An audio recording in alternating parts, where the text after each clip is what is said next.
नमस्कार, मैं हूं कायनात खान। आप देख रहे हैं सोशल टीवी। खबरों की शुरुआत करने से पहले एक नजर आज की हेडलाइंस पर।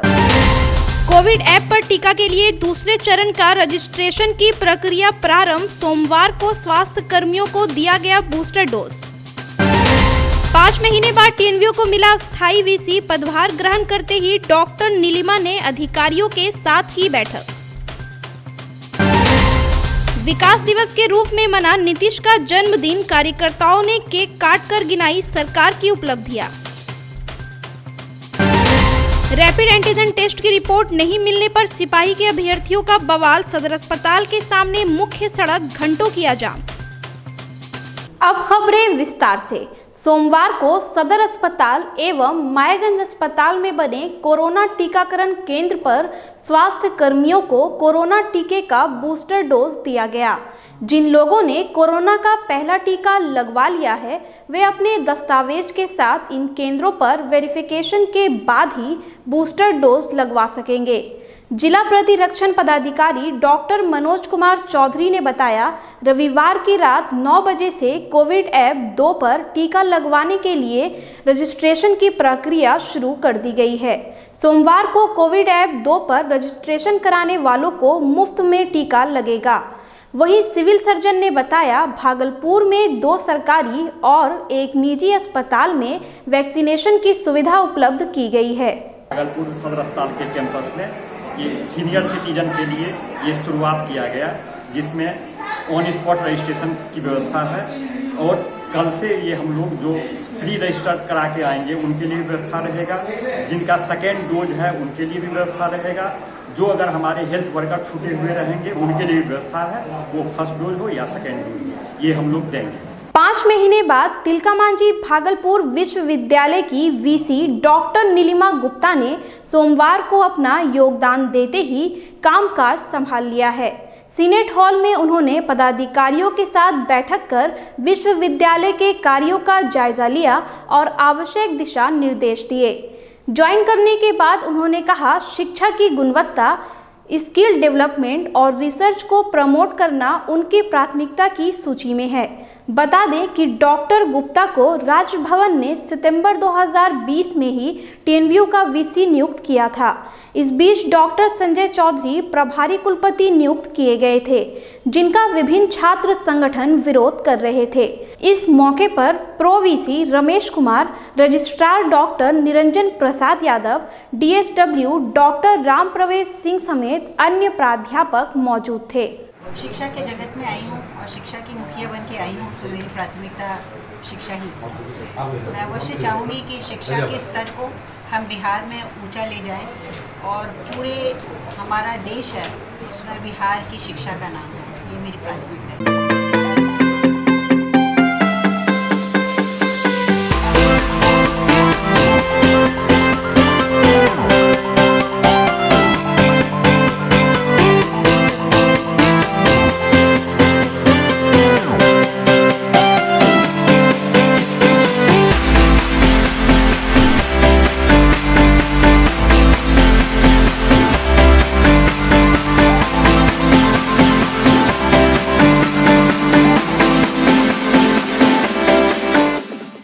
जदयू कार्यकर्ता बिहार के मुख्यमंत्री नीतीश कुमार के 70वें जन्मदिन को विकास दिवस के रूप में मना रहे हैं। भागलपुर में भी जदयू कार्यकर्ताओं ने चुनावी थीम बिहार में नीतीश कुमार हो की धुन पर केक काटकर मुख्यमंत्री का जन्मदिन मनाया। जदयू के प्रदेश महासचिव विभूति गोस्वामी ने कहा, बिहार में 15 सालों में नीतीश कुमार के द्वारा विकास के कई काम किए गए हैं, जिन्हें जनता के बीच रखने के लिए जन्मदिन विकास दिवस के रूप में मनाया जा रहा है। मौके पर जदयू के महानगर जिलाध्यक्ष राजदीप कुमार राजा, मिथिलेश कुमार शाह, जिला मीडिया प्रभारी शेखर पांडे, महानगर प्रवक्ता मिथिलेश कुमार शाह, डॉक्टर हरपाल कौर समेत अन्य कार्यकर्ता मौजूद थे। बिहार के लोकप्रिय मुख्यमंत्री आदरणीय नीतीश कुमार जी का आज 70वीं जन्मदिन है और हम लोग इसको पूरे बिहार में प्रदेश के निर्देशानुसार सभी बूथों पर इनका जन्मदिन मनाया जा रहा है, जिसको कि विकास दिवस के रूप में मना रहे हैं। चौंकिए नहीं, लाइन में लगे ये छात्र नौकरी के लिए निबंधन कराने आए किसी नियोजनालय के नहीं, बल्कि सिपाही में भर्ती होने के पहले अपना रैपिड एंटीजन टेस्ट की रिपोर्ट लेने आए हैं। सेना की बहाली में जाने वाले स्टूडेंटों को जांच रिपोर्ट नहीं मिलने से उनकी परेशानी बढ़ गई है। 3 मार्च से कटिहार में होने वाली सेना की बहाली में कैंप में इन्हें एंट्री तभी मिलेगी जब वे रिपोर्ट दिखाएंगे। सोमवार को भी सदर अस्पताल आए छात्रों के चेहरे पर परेशानी साफ दिख रही है। एक छात्र ने कहा, अस्पताल प्रबंधन का कहना है जांच रिपोर्ट 48 घंटे में मिलेगी। ऐसे में अभ्यर्थी बिना जांच रिपोर्ट के ही सेना की बहाली में सम्मिलित होंगे। गुस्साए अभ्यर्थियों ने सदर अस्पताल के सामने NH80 को घंटों जाम कर बवाल काटा। पुलिस प्रशासन और अस्पताल प्रबंधन के जावेद अख्तर के समझाने के बाद छात्र शांत हुए। छात्र कृष्ण कुमार ने बताया, यह मेरा आखिरी साल है। 3 मार्च को बहाली में भाग नहीं लेने पर सारे किए पर पानी फिर जाएगा। कल हम लोग आर्मी का रैली है, उसके लिए कोविड-19 के लिए जांच मांग रहा है, तो इसी कारण हम लोग बहुत परेशान हैं और खड़े हुए हैं जांच के लिए। पहले यहाँ पर चिट्ठा कटता, उसके बाद फिर डॉक्टर से लिखवाना पड़ेगा, उसका फिर लंबा लाइन कोरोना की जांच के लिए।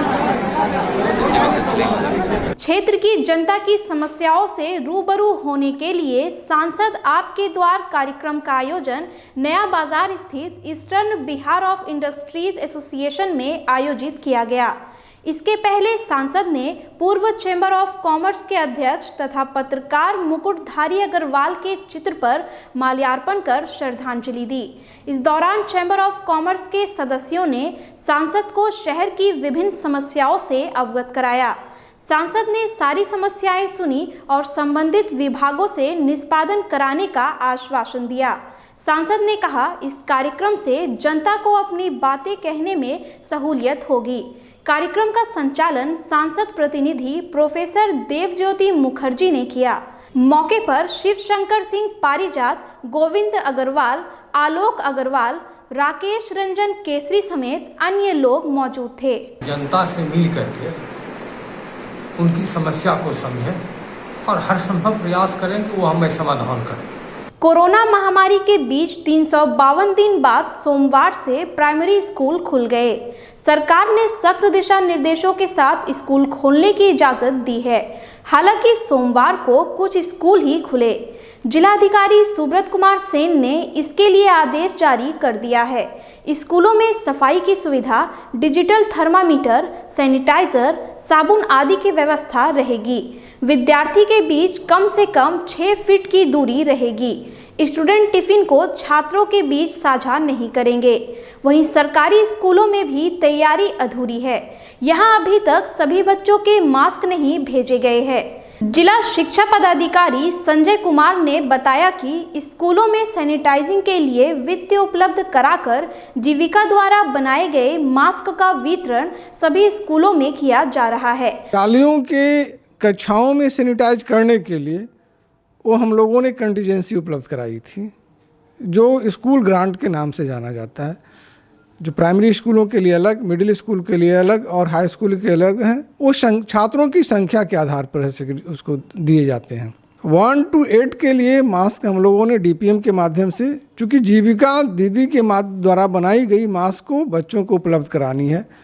आज हमारे नाथनगर, नगर निगम, कहलगांव और पीरपैती में DPM जीविका के द्वारा मास्क उपलब्ध कराए गए हैं। वहीं डेवर गेट स्थित रामकृष्ण मध्य विद्यालय की प्राचार्य विभा ने बताया, यहां कोरोना गाइडलाइंस के अनुसार परीक्षाएं आयोजित की जा रही हैं। कि आज पहला दिन था उन लोग का, तो ऐसे तो असेंबली कराने को नहीं है, लेकिन फिर भी हम लोग डिस्टेंस को मेंटेन करके एक जगह करके उन लोग को थोड़ा समझाएं।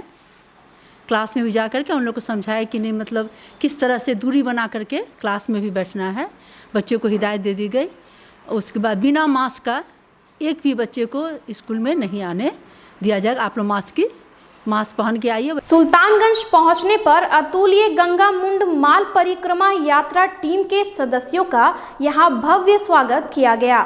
मारवाड़ी युवा मंच के प्रांगण में आयोजित सभा में टीम के सदस्यों ने गंगा को पवित्र रखने के उपाय बताए तथा लोगों से अभियान में सहयोग की अपील की। रिटायर्ड कर्नल मनोज केशवर ने बताया, 16 दिसंबर को प्रयागराज से चलकर गंगा सागर हुगली होते हुए परिक्रमा यात्रा भागलपुर से सुल्तानगंज पहुंची। यात्रा का उद्देश्य गंगा नदी की स्वच्छता एवं निर्मलता बनाए रखने के लिए आमजन की भागीदारी सुनिश्चित करना है। यात्रा के दौरान नदी के नालों की जियोटेकिंग के साथ वृक्षारोपण भी किया जा रहा है ताकि नदी के किनारों में कटाव को बचाया जा सके। टीम का स्वागत बांका सांसद प्रतिनिधि पवन केसान, मारवाड़ी युवा मंच के दीपू भुवानिया, राजेश रामुका, भाजपा नेता अरुण चौधरी समेत अन्य लोगों ने किया। 1000 किलोमीटर की ये यात्रा है और इस यात्रा में प्रयाग से 16 दिसंबर को ये यात्रा शुरू हुई थी और प्रयाग से ये चलने के बाद ये यात्रा फिर बनारस होते हुए बिहार में इंटर करके और फिर बंगाल में प्रवेश करते ही 51 दिन के बाद गंगा सागर में पहुंची। 51 दिन के बाद हमने नदी जो सागर के रास्ते से नदी में यू टर्न लिया और यू टर्न लेकर के हुगली होते हुए और फिर मुर्शिदाबाद होते हुए पाकुड़ जो झारखंड का क्षेत्र है वहाँ से भागलपुर में हम लोग पहुँचे। जन अधिकार पार्टी में महिला प्रकोष्ठ की राष्ट्रीय अध्यक्ष बनाए जाने के बाद रानी चौबे आज पहली बार भागलपुर पहुंची। पत्रकारों से बात करते हुए उन्होंने जनप्रतिनिधियों को भागलपुर के विकास में राह का रोड़ा बताते हुए उन्हें जमकर कोसा। साथ ही उन्होंने स्मार्ट सिटी के कार्यों में पारदर्शिता और तेजी लाने के लिए पार्टी की ओर से आंदोलन की घोषणा की। पैन इंडिया और निजी बिजली कंपनी में अपने कार्यकाल की चर्चा करते हुए उन्होंने कुछ कटु अनुभव भी साझा किए। नगर निगम, NH80 और भोलानाथ पुल के मामलों को लेकर महिला नेत्री रानी चौबे के निशाने पर यहां के सांसद और विधायक भी रहे। पत्रकार वार्ता में जिलाध्यक्ष नीरज कुमार, जयप्रकाश यादव, रवि प्रकाश, विनीत रंजन समेत अन्य कार्यकर्ता मौजूद थे। बजट में ऐसा कुछ भी नहीं है जो महिलाओं के निर्माण के लिए कार्य हो और मुझे लगता है कि ये बेवकूफ़ बनाने की जो माननीय प्रधानमंत्री जी ने एक प्रोपगंडा अपनाया हुआ है कि हम सिर्फ बोल के आगे बढ़ा के और लोगों को सिर्फ बेवकूफ़ बना के, भक्त बना के मैं कहूँगी, क्योंकि ये लोगों को एक युवाओं को आप ये नहीं सिखाते हैं कि शिक्षा में आगे बढ़ें। आप स्कूल खोलवाते क्यों नहीं? आप गवर्नमेंट चीज़ों पे क्यों नहीं बात करते हैं? आप प्राइवेटाइजेशन पे बात क्यों करते हैं? आप समझिए कि अगर सरकार के जो स्कूल्स हैं, अगर शिक्षा के जो स्कूल्स हैं सिर्फ भागलपुर में, उसको ही अगर आप खर्च करके प्राइवेट की तरह कर दें तो क्या ज़रूरत है प्राइवेट स्कूल्स की? पेट्रोल, डीजल और रसोई गैस की बढ़ती कीमतों के विरोध में ऑल इंडिया यूथ फेडरेशन के सदस्यों ने समाहरणालय परिसर में 1 दिवसीय धरना व प्रदर्शन किया। AIYF के राज्य अध्यक्ष संजीव सुमन ने कहा, 6 सूत्री मांगों के समर्थन में पूरे राज्य में हमारे कार्यकर्ता प्रत्येक जिले के समाहरणालय परिसर में धरना दे रहे हैं। उन्होंने पेट्रोलियम पदार्थों को GST में शामिल करने तथा युवाओं को 19 लाख रोजगार देने की मांग सरकार से की है। NDA की सरकार इस चुनाव में 2020 के चुनाव में वादा किए थे नौजवानों को कि अगर मेरी सरकार बनेगी तो हम 19 लाख नौजवानों को नौकरी देंगे।